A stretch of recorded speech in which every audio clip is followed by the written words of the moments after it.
चलो हेलो बच्चों, क्या हाल चाल है सबके? बढ़िया। तो भैया आप सभी 11th क्लास में आ चुके हैं। 10th आपने बढ़िया क्लियर कर ली है और आपके 10th में अच्छे परसेंट बने हैं और आप सभी को मैथमेटिक्स बहुत पसंद है, तो आप सभी ने मैथमेटिक्स का चुनाव किया। अब आप मैथमेटिक्स पढ़ना चाहते हैं तो मैथमेटिक्स वाकई बहुत अच्छा सब्जेक्ट है, लॉजिकल है, बहुत दिमाग से इसको सॉल्व किया जाता है, मज़ा भी आता है बच्चों को पढ़ने में।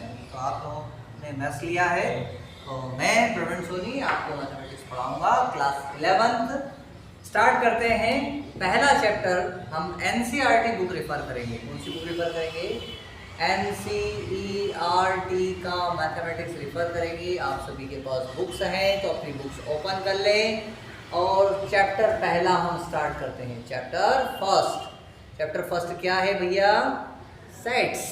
चैप्टर पहला क्या है? सेट्स। बहुत ही अच्छा चैप्टर है। सेट्स हम स्टार्ट करते हैं और सबसे पहली बात होता है व्हाट इज सेट। सेट होता क्या है? तो सेट को हम कह सकते हैं अ collection of same type object. Collection of same type, या कह सकते हो same kind objects. Same kind के ऑब्जेक्ट्स का कलेक्शन ही सेट कहलाता है। Very simple. जैसे फॉर एग्जांपल मैं यहाँ कलेक्शन बनाता हूँ, जैसे मैंने यहाँ लिख दिया मैंगो, ठीक है, फिर ऑरेंज, फिर बनाना, है ना, फिर मैंगो, ऑरेंज, बनाना, पपाया, एप्पल, ठीक है, और ये मैंने सेट को क्लोज कर दिया। तो मुझे दिख रहा है कि मैंने जितने भी यहाँ पर नाम लिखे हैं ये सारे नाम फ्रूट्स के हैं, ठीक है। किसके नाम है? फ्रूट्स के। तो इस सेट को हमने नाम क्या दे दिया? फ्रूट। इस सेट का नाम फ्रूट है और इस सेट के अंदर कितने एलिमेंट हैं? इस सेट के अंदर 5 एलिमेंट हैं। मैंगो, ऑरेंज, बनाना, पपाया, एप्पल, 5 एलिमेंट। तो हम कह सकते हैं इस सेट को लिखने का एक और तरीका है एन, और जैसे मैंने लिखा फ्रूट, तो सेट का नाम क्या है? फ्रूट्स, और आगे क्या लगाया? एन। मतलब मुझे एन का मतलब है मुझे बताना है कि इस सेट के अंदर कितने एलिमेंट है। तो इस सेट के अंदर कितने एलिमेंट है? 5 एलिमेंट है। N fruit is equal to क्या हो गया? 5, ठीक है। इसको आप कह सकते हो कार्डिनलिटी ऑफ सेट। इसको क्या कह सकते हो आप? Cardinality of set. सेट का रिप्रेजेंटेशन भी सीखे। सेट को रिप्रेजेंट कैसे कहते हैं? सेट का कुछ भी नाम हो सकता है, फ्रूट। जैसे मैं एक सेट बनाता हूँ कैपिटल, क्या बनाया?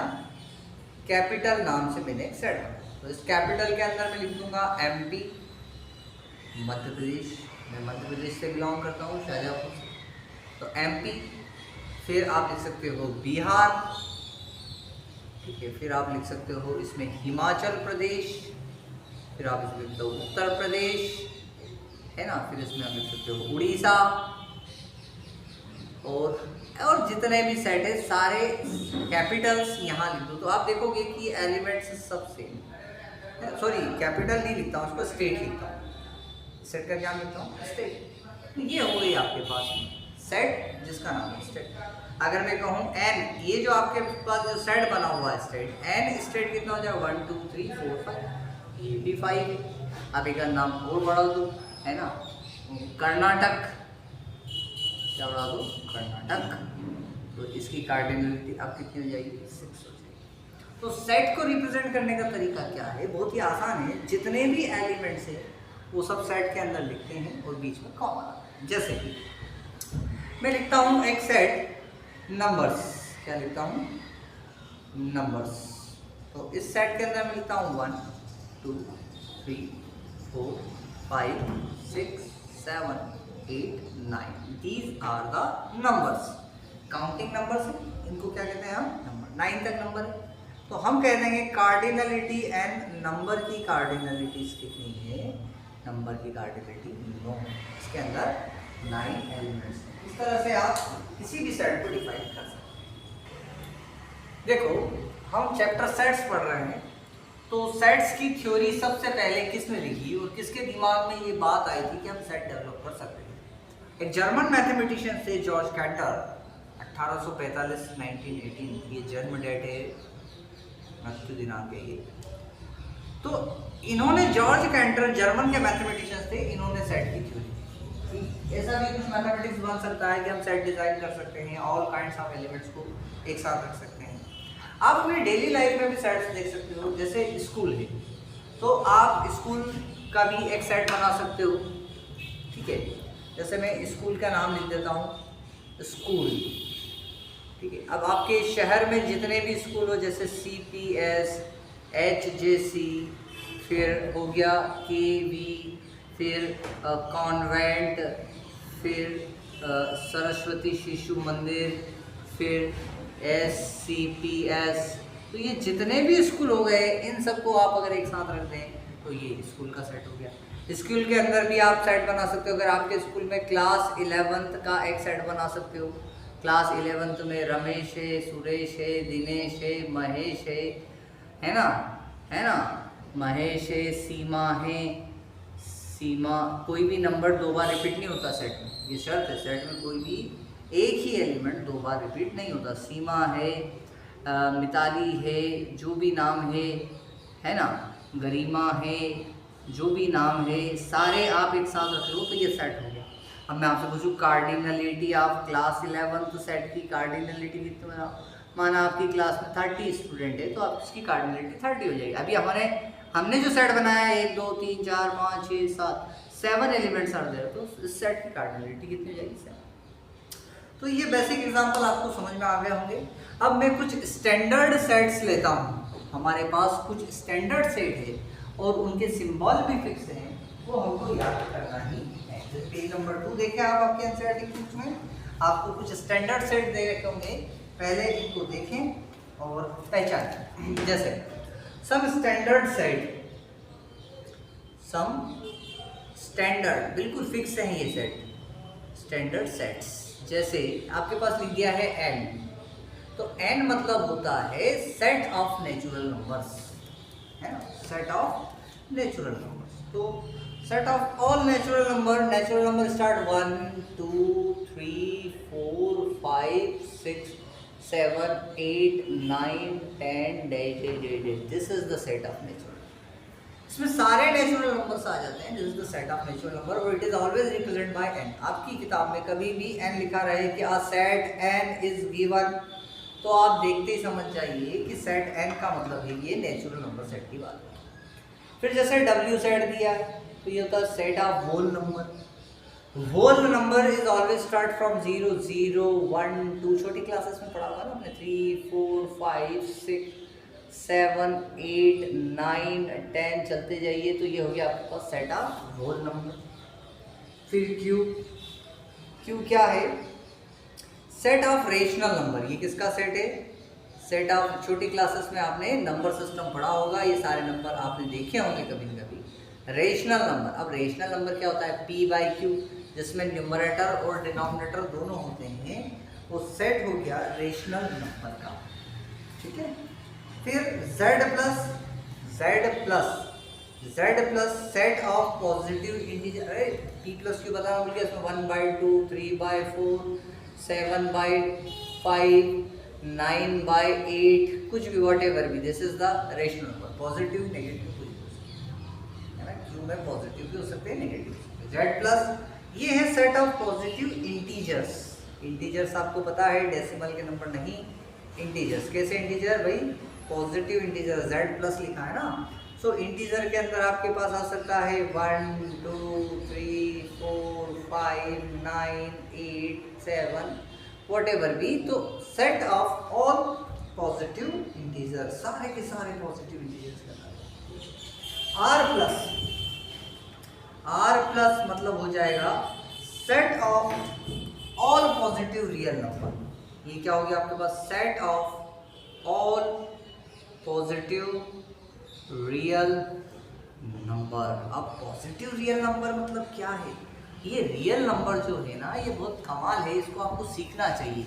आप लोगों ने नंबर लाइन स्टडी करी है, ये नंबर लाइन होती है, 0 से इधर स्टार्ट करते हैं, इधर चलते हुए प्लस इन्फिनिटी जाती है और इधर चलते हुए माइनस इन्फिनिटी जाती है। तो अगर मैं आपको सेट ऑफ रियल नंबर की बात करूं तो 0 के बाद इधर 1, इधर 2, इधर 3, इधर 4, 5 ऐसे करते करते इन्फिनिटी। इधर हम आएंगे तो -1, -2, -3, -4, -, अरे बच्चों आप सभी ने बेसिक क्लासेस में पढ़ा है ना, ये पढ़ा है, बहुत सिंपल है।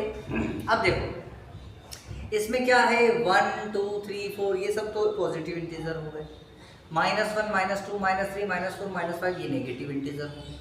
इफ यू इंक्लूड 0, 1, 2, 3, 4 तो होल नंबर हो गए। नेचुरल नंबर 1, 2, 3, 4, 5 इधर जाएंगे तो नेचुरल नंबर हो गए। बट भैया इस नंबर लाइन पर 1 और 2 के बीच में भी तो बहुत सारे छोटे छोटे नंबर है, नहीं है क्या? Rational number, irrational number 10th class में आप पढ़ के आए। Prove that √2 is an irrational number, √3 is an irrational number, √5 is an irrational number. तो ये भी तो यहाँ पर है कि नहीं है भाई? √2 की वैल्यू कितनी होती है? √2 इज इक्वल टू 1.414। तो 1.414 मतलब 1.5 के जस्ट पहले यहाँ कहीं आपको 1.4 मिले, तो ये भी नंबर लाइन पर। √3 की वैल्यू कितनी होती है? √3 इज 1.732। तो 1.732, 5, 6, 7 यहाँ के बाद कहीं मिलेगा ये 1.732, तो ये भी तो इस नंबर लाइन पर है। मतलब अगर हम रियल नंबर की बात करें तो R क्या है? What is R? R is set of all real number, all real number जो रियली दिखाई देते हैं इस नंबर में। अब रियल नंबर के अंदर नेचुरल भी आ गए, होल भी आ गए, रेशनल भी आ गए, पॉजिटिव इंटीजर भी आ गए, पॉजिटिव रियल नंबर भी आ गए, नेगेटिव रियल नंबर भी आ गए, रेशनल भी आ गए, इरेशनल भी आ गए, सब कुछ रियल नंबर के सेट में आ गए। मतलब अगर मैं रियल नंबर की बात करूं तो आप कह सकते हो -∞ से +∞। क्या कह सकते हो आप? -∞ से लेकर के +∞ तक जितने भी नंबर्स आपको मिल जाए इस नंबर लाइन पे वो सब रियल मिलते हैं। और जो इस नंबर लाइन पर आपको नहीं मिले वो सारे नंबर इमेजिनरी नंबर है। ठीक है, तो स्टैंडर्ड सेट है, आपको याद होना चाहिए। नेक्स्ट है रिप्रेजेंटेशन ऑफ सेट्स। सेट्स को रिप्रेजेंट कैसे करते हैं? देखो सेट को रिप्रेजेंट करने की 2 मेथड है हमारे पास। कितनी मेथड है? देयर आर 2 मेथड्स या 2 types to represent the sets. पहला है टेबुलर फॉर्म। पहला क्या है? टेबुलर फॉर्म, या इसका एक और भी नाम है, इसको रोस्टर फॉर्म भी कहते हैं। क्या कहते हैं इसको? Roster form. टेबुलर फॉर्म बोल देंगे या फिर हम इसको कह सकते हैं रोस्टर फॉर्म, रिप्रेजेंटेशन सेट को करने के लिए। ठीक है, और दूसरा होता है इसमें टेबुलर फॉर्म के बाद में सेट बिल्डर फॉर्म। ये तो आप याद कर लीजिए कि 2 फॉर्म होते हैं, टेबुलर फॉर्म और सेट बिल्डर फॉर्म। क्वेश्चन में भी आपको बताता हूँ। जैसे टेबुलर फॉर्म में एक सेट आपको दिया है, समझिएगा ध्यान से। A is equal to set दिया आपको 1, 4, 9, 16, 25 डेज चलता जाएगा, कोई लिमिट नहीं। ये हो गया टेबुलर फॉर्म। तो टेबुलर फॉर्म में मुझे ये दिखाई दे रहा है कि 1 का स्क्वायर 1, 2 का स्क्वायर 4, 3 का स्क्वायर 9, 4 का स्क्वायर 16, 5 का स्क्वायर 25, 6 का स्क्वायर 7 का स्क्वायर 8 का स्क्वायर, ऐसा हो रहा है। तो इसको सेट बिल्डर फॉर्म में भी लिख सकते हो। जैसे आपने यहाँ एक एक एलिमेंट लिखा है और एलिमेंट के बीच में क्या लगाया है? कॉमा। तो ये आपके पास एक सेट होगी। सेट हमेशा कर्ली ब्रैकेट के अंदर लिखा है, हर एलिमेंट के बीच में कॉमा लगा। अब इसको सेट बिल्डर फॉर्म में लिखना है, तो सेट बिल्डर फॉर्म में ऐसे नहीं लिखते हैं। सेट बिल्डर फॉर्म में इसी को लिखने का तरीका A is equal to curly bracket x colon, है ना। अब हमने यहाँ लिख दिया A is equal to x colon. अब हमें x की डेफिनेशन देना है। x क्या हो गया? x की जगह 1 आएगा, x की जगह 4 आएगा, x की जगह 9 आएगा, x की जगह पर 16 आएगा और x की जगह पर 25 आएगा। ऐसे करके चलता जाएगा जो आपका सेट है। भाई x को डिफाइन करना, तो x क्या हो गया?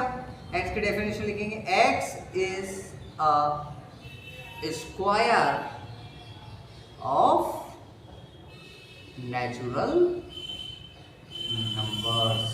x क्या है? नेचुरल नंबर्स का स्क्वायर है। नेचुरल नंबर, आपके पास नेचुरल नंबर है, देखो 1, 2, 3, 4, 5, 6, 7, 8, ये क्या है? नेचुरल। तो नेचुरल नंबर का स्क्वायर। अब मैं बात करूँ, इसको एक और तरीके से भी लिख सकते हो, या तो ऐसे लिखो या इसका एक और तरीका। एन आपको पता है, एन क्या अभी बताया ना, N is the set of natural number, अभी बताया। याद करो 1 2 कितना आसान है, 3 4 5 6 7 8 9 10 चलता जाएगा, ये सब नेचुरल नंबर है। अब एक नया सिंबल आ रहा है, ये वाला सिंबल, इस सिंबल को कहते हैं बिलोंग्स टू। क्या कहते हैं? Belongs to. बिलोंग्स टू का मतलब क्या है?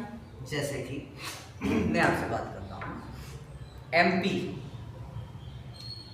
बिलोंग्स टू इंडिया, भारत को बिलोंग करता है कि नहीं करता है? करता है। मैं यूपी बिलोंग्स टू इंडिया। फिर मैं बात करता हूँ London not belongs to India, India को कहाँ बिलोंग करता है? नहीं करता। ठीक है, जैसे मैं मेरी बात करूँ, प्रवीण सोनी, मैं प्रवीण सोनी बिलोंग टू शाहजहाँपुर, मैं शाहजहाँपुर को बिलोंग करता हूँ। I am belongs to MP, Madhya Pradesh को बिलोंग करता हूँ, MP को बिलोंग करता हूँ। तो आपको बताना है कि मैं किस सेट को बिलोंग करता हूँ। तो अब आप जो भी लिखोगे यहाँ पर, इसको लिखने का तरीका है A इज इक्वल टू, आप ऐसे लिख सकते हो X कॉलन X है ना, is equal to N square. X is equal to क्या है? N square. X की जगह N लिखना। फिर आपको लिखना है कि ये जो स्मॉल n है ये बिलोंग किसको कर रहा है? कैपिटल N को। देखो इस तरह से भी आप लिख सकते हो, सर राइटिंग मेथडोलॉजी लिखने का तरीका है। तो रिप्रेजेंटेशन ऑफ सेट आप दो तरह से कर सकते हो, tabular form, set builder form.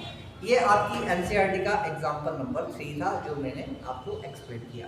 इस तरह से आप क्वेश्चंस को रिप्रेजेंट कर सकते हो टैबुलर फॉर्म में और सेट बिल्डर फॉर्म। अगर ऐसा लिखा हुआ हो तो आप ऐसा बना सकते हो, और अगर ऐसा लिखा हो तो आप ऐसा बना सकते हो। मतलब टैबुलर फॉर्म से सेट बिल्डर फॉर्म और सेट बिल्डर फॉर्म से टैबुलर फॉर्म में आप कन्वर्ट कर सकते हो। ठीक है, चलो ये NCERT का एग्जांपल नंबर 4 है और ये आपको क्वेश्चन टैबुलर फॉर्म में दे दी और आपसे कहा जा रहा सेट बिल्डर फॉर्म में इसको कन्वर्ट करो। तो एक बात तो क्लियर है कि सेट बिल्डर फॉर्म में जब भी लिखते हैं तो A is equal to X और कॉलन लगा देते हैं। अब इस X के बारे में हमें विचार करना है, सोचना है कि ये नंबर है कैसे। तो मुझे ऐसा ही दिखाई दे रहा है कि 1 और नीचे 2 लिखा, मतलब 1 + 1, ऊपर 2, तो नीचे लिखा है 2 + 1 3। देखो यहाँ ऊपर लिखा है 3, तो नीचे लिखा है 3 + 1 4। एक एक नंबर बढ़ रहा है ना नीचे। ऊपर 4 लिखा है तो नीचे 4 + 1 5 हो जाए, ऐसे चलता जा रहा है। तो लास्ट में क्या लिखा है 6 और यहाँ हो जाएगा 6 + 1। इसके आगे तो गए नहीं। तो मुझे दिखाई दे रहा है कि x is equal to n/n+1 होगा, n/n+1। और ये जो n है ना, ये जो n है ये आप बताओ ये ग्रेटर देन इक्वल टू 1 है। क्या है? n greater than equal to 1 और लेस देन इक्वल टू क्या है? 6 है। ये बात भी सही, मतलब 6 से छोटा या 6 के बराबर और 1 से बड़ा या 1 के बराबर है ना, इक्वल। और एक कंडीशन है कि 1 और 2 के बीच, 6 के बीच में 1.2 भी आता है, 1.3 भी आता है, 1.7 भी आता है, 2.4 भी आता है। क्या ये भी ले लें? 1 और 6 के बीच में अगर नंबर लाइन तुम बनाओ तो अभी तुमको बताया ना 0 1 2 3 ऐसे करके, तो ये 1 ये 2, तो इस 1 और 2 के बीच में तो 1.5 भी आता है। तो सर क्या वो भी रख दें? नहीं, तो आपको एक बात और लिखनी पड़ेगी कि जो n है वो बिलोंग करता है नेचुरल नंबर को। तो this is your representation in set builder form और ये लिखा हुआ है आपका टैबुलर फॉर्म में। ठीक है, तो आपकी बुक में ये वाली बात जो है इस तरह से नहीं लिखी है, बुक में इसको इस तरह से लिखा है। A लिखा है x colon x is equal to n/n+1 और फिर लिखा है n इज नेचुरल नंबर, उन्होंने वर्डिंग में लिख दिया, कोई दिक्कत नहीं। n is belongs to natural number और फिर लिख दिया कि 1 is greater than n and 1 is less than n and n is less than 6 और इक्वल टू। इस तरह से भी आप इसको लिख सकते हैं, ये बहुत आसान है। Now exercise 1.1 question number 1, which of the following are sets, justify your answer. तो पहले में लिखा है the collection of all month of year beginning with the letter J।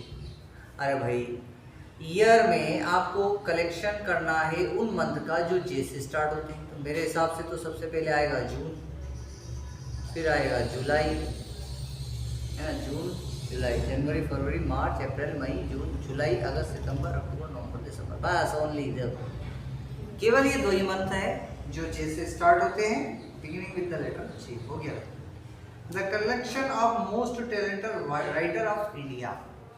आपको एक दूसरे में सेट बनाना है राइटर, मोस्ट टैलेंटेड राइटर। अरे भाई चेतन भगत, है ना, इनके नाम बहुत चलते हैं। आपके पास जो भी नाम हो टैलेंटेड राइटर के, उनके लिख सकते हो चेतन भगत। फिर मैं यहाँ लिख सकता हूँ शिव खेड़ा, इसका नाम लिख सकता हूँ शिव खेड़ा। ऐसे करके आप यहाँ पर 10 राइटर्स के नाम लिख सकते हो। तो ये सेट बन गया। A team of 11 best cricket batsman of the world. ये तो बहुत अच्छा है यार। सेट का नाम आप दे दो बैट्समैन, बैट्समैन, और क्या है 10 बेस्ट बैट्समैन, है ना, क्या लिखा है best cricket batsman of the world. अरे भाई बैट्समैन की बात आ रही है तो सबसे पहले आप लिख लो सचिन तेंदुलकर, बहुत नाम चलता था इनका, अब नहीं खेलते हैं। Sachin Tendulkar best batsman. फिर विराट कोहली, है ना, वर्ल्ड के लिखने आप किसी भी टीम के लिख सकते हो, विराट कोहली। फिर आप लिख सकते हो रिकी पॉन्टिंग, ठीक है, आपके दिमाग में कोई हो तो वो भी आप लिख सकते हो। आपको वर्ल्ड के लिखने, है ना, Shane Watson, Shane Watson Australia का खिलाड़ी है ये, क्रिकेट देखने का शौक तो हो गई आपको, शेन वॉटसन। और भी खिलाड़ी आप लिख सकते हो, गेल, है ना, क्रिस गेल, ठीक है, ब्रायन लारा, इनका नाम बहुत चलता था, ब्रायन लारा। फिर सौरव गांगुली, सौरव गांगुली, ऐसे करके आप, अरे इसमें तो मैं लंबी चौड़ी आप सभी बहुत लंबी लिस्ट बना सकते हो, सभी क्रिकेट के शौकीन हो, ठीक है। तो ये आपका तीसरा हो गया। चौथा, अ collection of all boy in your class, ये आप खुद बना लीजिएगा।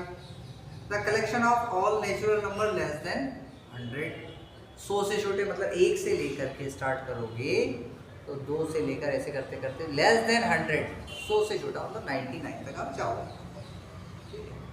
अ collection of novel written by the writer Munshi Premchand. Munshi Premchand आपकी हिंदी के बुक में आप पढ़ते होंगे, मुंशी के प्रेमचंद की गोदान, गबन, मेरी जहाँ तक आइडिया है 3-4 मेरे को याद है, तो उनके नाम आप लिख सकते हो। सातवां है the collection of all even integers, all even integers के कलेक्शन आप लिखने, ठीक है, ऑल इवन इंटीजर्स के कलेक्शन आप लिख सकते हैं।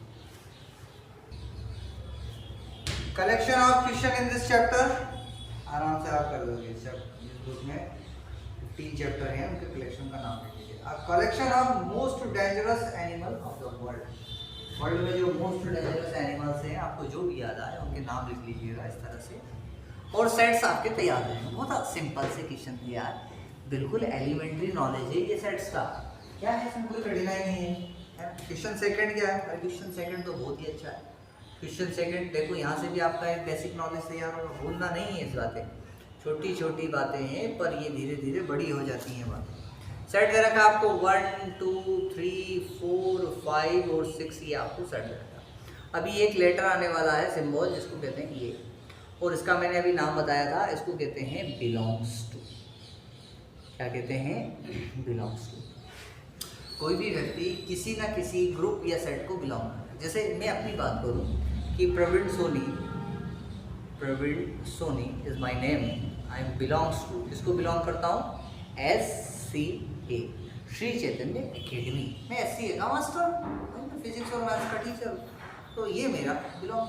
अरे दूसरे तरीके से भी लिख सकते हैं, प्रवीण सोनी जो है बिलोंग करता है शाहजहाँपुर को, तो अब ये शाहजहाँ खैर की बात होगी कि मैं शाहजहाँपुर को बिलोंग करता हूँ, है ना। तो आपको अगर मैं पूछूँ कि टू जो है बिलोंग करता है ए को, सही बात है, और मैं पूछूँ 7 बिलोंग करता है ए को, तो आप कह दोगे नहीं करता सर, इस सेट में 7 है ही नहीं, तो 7 तो इस ए को बिलोंग करता ही नहीं। तो आपका ये जो क्वेश्चन है ये पूरा बिल्कुल सिंपल है। पहले क्वेश्चन में आपको दे रखा है 5 डैश डैश डैश ए दे रखा है, तो क्या 5 ए को बिलोंग करता है, बिल्कुल करता है।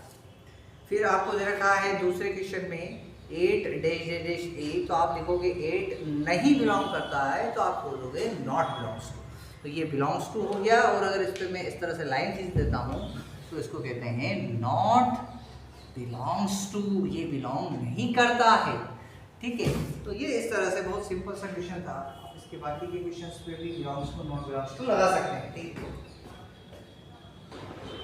चलो क्वेश्चन नंबर 3 देखें। आपको ये थर्ड में ये से 6 क्वेश्चन दे रखे हैं और ये सारे क्वेश्चन अगर आप देखोगे तो सारे क्वेश्चन ये सेट बिल्डर फॉर्म, कौन से फॉर्म में, सेट बिल्डर फॉर्म में। मैं एक एक करके बताता हूँ। और ये सारे क्वेश्चन आपको सेट बिल्डर फॉर्म से कन्वर्ट करने हैं टेबुलर फॉर्म में। क्वेश्चन में टेबुलर नहीं लिखा है, क्वेश्चन तो लिखा है रोस्टर में बता रहे। तो बात तो एक ही है, अभी तो मास्टर ने बताया था कि टेबुलर रोस्टर एक ही है। तो सेट बिल्डर फॉर्म है और इनको कन्वर्ट करना है आपको टेबुलर फॉर्म। तो क्या लिखा है ध्यान से देखें, एक्स फिर कॉलम ए सेट है, इज एन इंटीजर। अब इंटीजर पॉजिटिव नेगेटिव कोई हो सकते हैं। -3 से बड़ा x है और 7 से छोटा। तो अगर मैं सेट ए बनाऊं तो -3 के बाद -2 के बाद -1 के बाद 0 के बाद 1 के बाद 2 के बाद 3 के बाद 4 के बाद 5 के बाद 6 के बाद 7, ये सेट हो गया। ठीक है, नहीं ये गलत है। क्यों गलत है? अरे -3 से बड़ा होना चाहिए, -3 नहीं लेना है। ओके, तो फिर तो 7 भी नहीं लेना होगा। हाँ बिल्कुल, यही करेक्ट है। आ गई बात समझ? जान डी है, क्या लिखा है x colon x, x is a natural number less than 6। तो नेचुरल नंबर तो याद है यार हमको, 1 2 3 4 5 6, लेस देन 6 है भाई, 6 नहीं लेना है, बस हो गया। ठीक है, ओके। तीसरा देखो सी क्या लिखा है, x colon x, x is a 2 digit number such that natural number 2 digit natural number sum of its digit is 8। इसके डिजिट्स का सम कितना होना चाहिए? 8 होना चाहिए। इसका सम कितना होना चाहिए? 8 होना चाहिए। तो देखो भाई सी वाले में क्या है, 2 डिजिट नंबर चाहिए और जिसका सम 8 हो। तो अगर यार मैं 2 डिजिट की बात करूँ तो मेरे पास 1 और 7, 17 का 7 + 1 8 हो जाएगा।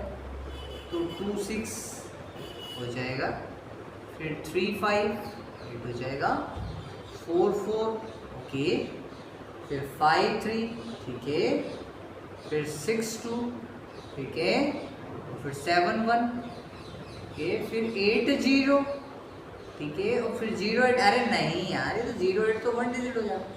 So this will be the set of 2 digit number whose sum is 8. Clear है? C set है। D set क्या है? X is a prime number which is divisible of 60। मतलब 60 को डिवाइड कर दे, ऐसे प्राइम नंबर कौन से? अरे यार प्राइम नंबर तो 2 होता है सर, 3 होता है, 5 होता है, 7 होता है, 9 होता है, 11 होता है, फिर 13 भी होता है, फिर 13 के बाद 14 नहीं होता, 15 16 नहीं होता, 17 होता है। ये सब प्राइम नंबर। अब इसमें 60 को कौन कौन डिवाइड कर सकता है? 2 डिवाइड कर सकता है 60 को, बिल्कुल। 3 भी 60 को डिवाइड कर सकता है, 5 भी कर सकता है, 7 नहीं, 9 नहीं, 11। बस हो गया काम। मतलब डी सेट के अंदर आपके पास 2 3 और 5 ये 3 एलिमेंट आते हैं। ये 3 एलिमेंट ऐसे हैं, प्राइम नंबर ऐसे हैं जो 60 को डिवाइड कर सकते हैं, डिविजन ऑफ 60 है। फिर अगला है ट्रिग्नोमेट्री का आपको सेट बनाना है। देखो इधर नीचे बनाना है, सेट है ई, ट्रिग्नोमेट्री का सेट बनाना है। The set of all letters in the word, letters का सेट बनाना है। तो भाई ट्रिग्नोमेट्री एक वर्ड है जिसमें क्या क्या लेटर है? टी एक लेटर है, दूसरा लेटर आर है, तीसरा लेटर आई है, फिर जी है, फिर एन है, फिर ओ है, फिर एम है, फिर ई है, फिर टी है। अरे टी नहीं लिखेंगे, क्यों? कोई भी लेटर रिपीट नहीं होता है सेट के अंदर, कोई भी एलिमेंट रिपीट नहीं होता है। बात को ध्यान से समझना, कोई भी एलिमेंट रिपीट नहीं होता है सेट के अंदर। टी 2 बार आ गया तो सेट में 2 बार थोड़ी लिखा है, वो तो एलिमेंट एक ही कहलाएगा।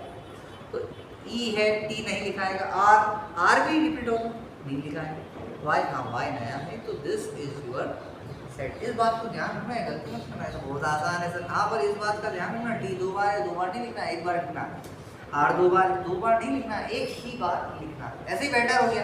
अच्छा, तो ये जो बेटर वाला सेट है ये एफ हो गया, तो एफ में बेटर है तो ये हो जाएगा बी, फिर ई, फिर टी, फिर टी नहीं लिखेंगे, फिर ई, फिर डी लिखेंगे, फिर आर लिख देंगे। तो ये सेट हो गया आपका एफ वाला। तो ये सारे थे आपके पास सेट बिल्डर फॉर्म, और ये हो गए टैबुलर फॉर्म। बहुत ही आसान है।